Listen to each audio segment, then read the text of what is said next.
Capítulo 18. Muito em breve foi a vez da Academia Floresta dos Ossos Abissais, e Dorothy abriu o caminho, passando pela porta primeiro. Os acólitos seguiram apressadamente. Quando Leylin colocou mais força em suas pernas, houve uma forte reverberação vindo do chão sob seus sapatos, como se estivesse pisando em um piso de pedra calcária. Que material estranho. Parece madeira, mas é mais resistente. É algum tipo de liga?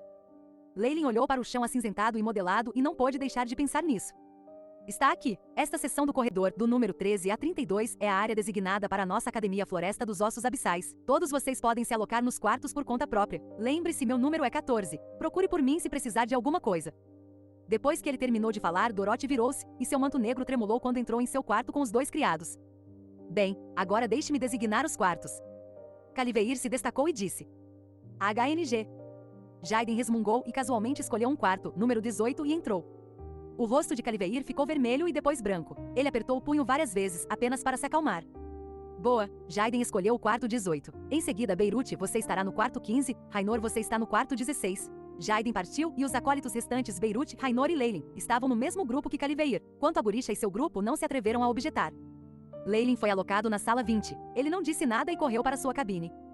O quarto era pequeno, era apenas uma partição. Há espaço suficiente para uma cama, mas quase não dava para deitar. Isso lembrou a Leylin das camas nos trens em seu mundo anterior, que também eram tão apertados, com pouco espaço suficiente para esticar seus membros. Ter uma cama é considerado bom. Eu estava apenas dormindo em meu assento quando viajava nas grandes planícies da morte. Leylin se consolou.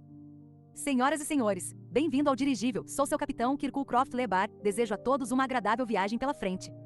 Há alguns anúncios de nota. Para além dos professores, o resto não está autorizado a andar sobre os decks, a menos que você deseje sair voando pelos céus. A cafeteria está no Hall 1, e Hall 2 é onde os banheiros estão. O Hall 3 é um salão. Todos são bem-vindos para ir lá. Uma voz masculina grave soou por toda a sala. Leylin olhou ao redor e notou que o som estava vindo de um tubo de bronze amarelo, mas não sabia se era um duto de ar ou um megafone. Leylin se sentiu sem peso por um momento e o navio balançou. Correu apressado para a janela. Esta janela era apenas o tamanho de uma bola de futebol e era muito espessa, por isso foi difícil ver o que estava fora. Após a ascensão do dirigível, o solo se tornou cada vez menor e, gradualmente, o campo na visão de Leylin se transformou em um ponto negro. Leylin colocou sua lâmina cruzada e besta de lado e deitou na cama. Eu ouvi o professor Dorothy dizer que a viagem vai durar cerca de um mês, o que é um longo período de tempo. Meio ano já passou desde que deixei minha família, mas ainda não chegamos à academia. Absurdamente, Leylin fechou os olhos. Din, din, dom. Uma nota melodiosa tocou, acordando Leylin de seu sono. Leylin saiu da cama e olhou pela janela, e foi recebido pela escuridão. Já está de noite. Senhoras e senhores, boa noite. Agora a cafeteria está servindo o jantar. O menu de hoje é foie gras com frango assado de trufas, pão branco, carne de esquilo. Desta vez a voz agradável era a de uma mulher. Leylin esfregou o estômago e rapidamente se levantou. Ele endireitou as roupas e correu em direção à cafeteria. O corredor era bastante escuro e havia uma pequena lâmpada a cada poucos degraus, o que produzia um brilho amarelado. As portas de madeira circundantes da cabine se abriram, e acólitos vieram fluindo para fora deles. Agora, o Hall 1 já estava cheio de acólitos, mas Leylin não viu nenhum dos professores lá. Ele se perguntou se havia um quarto especial para eles. No teto do salão havia uma grande rocha de cor branca, que emanava uma luz branca brilhante como um sol em miniatura. A cafeteria estava cheia de mesas longas e cadeiras brancas, e parecia um pouco com uma cantina universitária. Ei, Leylin, aqui! Num canto, Beirute acenou para ele, sentando-se com alguns outros acólitos da Academia Floresta dos Ossos Abissais. Leylin pegou uma bandeja de prata e talheres e, depois de deliberar, pegou uma fatia de pão branco, uma coxa de frango frito, salada de frutas e uma garrafa de cidra de maçã, e sentou-se ao lado de Beirute. Vocês certamente chegaram cedo. Leylin os cumprimentou. É você quem está atrasado? Poderia ser que você dormiu? Beirute disse provocando. Leylin sentou-se e engoliu metade de uma garrafa de cidra de maçã. Sim, eu dormi um pouco. Olhando ao redor novamente. Nós também estamos viajando com esses acólitos?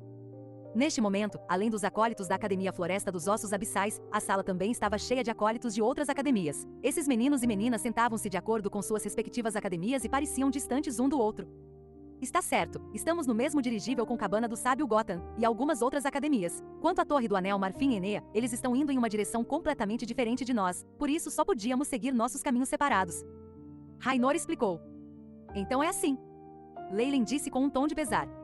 George e os outros todos abordaram o dirigível à direita, e parece que a distância da Academia Floresta dos Ossos Abissais é bastante longa. Acho que haverá algum problema com a comunicação da próxima vez. Depois de comer o jantar, as massas voltaram para seus próprios aposentos para descansar.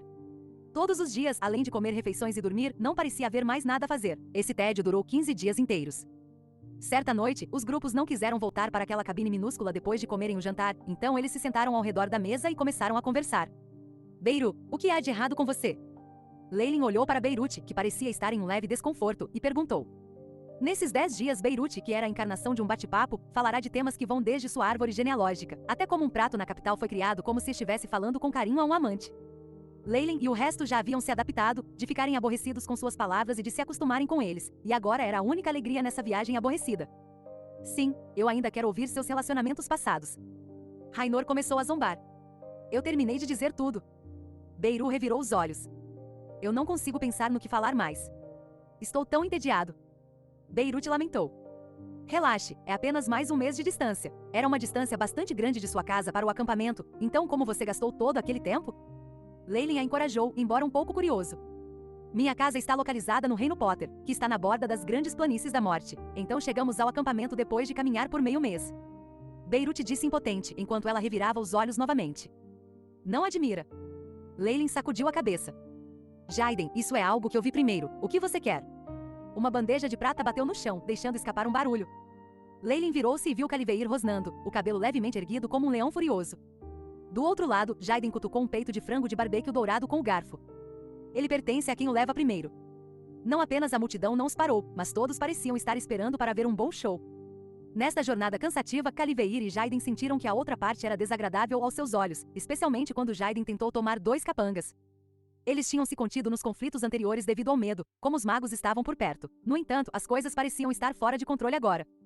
Leylin franziu as sobrancelhas. Foi você que me forçou a fazer isso. Caliveir rugiu, e os músculos de seu corpo se enrijeceram. Parecia que ele tinha adicionado uma camada de músculo em seu corpo. Como nobre, ele tinha treinado naturalmente com as técnicas de um cavaleiro. Além disso, ele parecia ter já inflamado sua energia vital interna, tornando-se assim um cavaleiro apropriado. Chip aí, escanear alvo. BEP, Caliveir, Força 2.5, Agilidade 2.7, Vitalidade 3.0, Estado, atualmente usando uma técnica secreta. Exame da técnica secreta, após a circulação, a força aumenta, a agilidade aumenta. Hoje eu vou deixar você saber que você deve abaixar a cabeça em obediência diante de um leão orgulhoso. Caliveir gritou e moveu suas pernas. Uma imagem residual permaneceu, enquanto se precipitava em direção a Jaiden. Alerta, alerta, radiação detectada. Status, recomendo distanciar da fonte. A voz do Chip aí soou nos ouvidos de Leylin. Fonte de radiação? Será que o mago tomou medidas? Haha, vou deixar você saber hoje quem exatamente é o número 1 entre os calouros. Jaiden riu alto e tirou um crachá verde de dentro de seu bolso no peito. Feliz do Vasha, criatura verde, ouça os meus apelos de convocação e saia para o mundo mortal. Jaiden cantou com uma voz estranha. O que ele usou era uma língua muito rara, mas surpreendentemente, Leylin realmente tinha entendido cada palavra. Com o encantamento, uma camada de luz emergiu do emblema verde e algumas videiras acastanhadas apareceram do chão e alongaram-se, como uma serpente confusa que dançava descontroladamente. Asterisco xi, asterisco, asterisco xi, asterisco. As videiras dançaram enquanto protegiam Jaiden da frente, e quando uma videira foi enviada para a frente, ela derrubou Caliveir para o chão. As camadas de videiras continuaram a serpentear em torno dele, e Caliveir foi logo embrulhado nelas completamente, com apenas seu rosto exposto. Um artefato mágico. Os acólitos em torno gritaram de surpresa. Para ser capaz de usar um artefato mágico, é preciso pelo menos ser um acólito nível 1. Ele já foi promovido a um acólito nível 1? A multidão clamou, e eles olharam para Jaiden com olhar de respeito. Isso só fez o rosto de Caliveir enrubescer ainda mais. Como vai ser? Se você jurar me obedecer, eu soltarei. Jaiden caminhou até onde Caliveir estava. Nusa nunca. O orgulho da família do Leão de Ouro nunca será desonrado pelas minhas mãos. As veias de Caliveir estalavam como se fossem sangrar a qualquer momento. Se é assim, então eu não tenho escolha. Jaiden encolheu os ombros e as videiras continuaram a apertar, e poucos barulhos de rachaduras vieram mesmo de dentro. Parecia que alguns dos ossos de Caliveir haviam sido quebrados. Os acólitos vizinhos não podiam mais vigiar e estavam prestes a persuadir Jaiden. Asterisco bang, asterisco. O dirigível balançou, e a luz se apagou. Alguns dos acólitos caíram no chão. O que aconteceu? Encontramos alguma turbulência intensa? Os olhos de Leylin cintilavam. Agau, agau. As janelas se abriram e rajadas violentas de vento entraram correndo. Acompanhado pelo som do vento, havia também incontáveis correntes elétricas azuis espalhando em todas as direções. Olhando para os alunos, Leylin encolheu ao tamanho de uma agulha. Tempestade de raios? Onde estão os magos no dirigível? Você, verme insignificante, você realmente ousa infringir o domínio do poderoso Pendra. Uma voz reverberou acompanhada por uma violenta tempestade.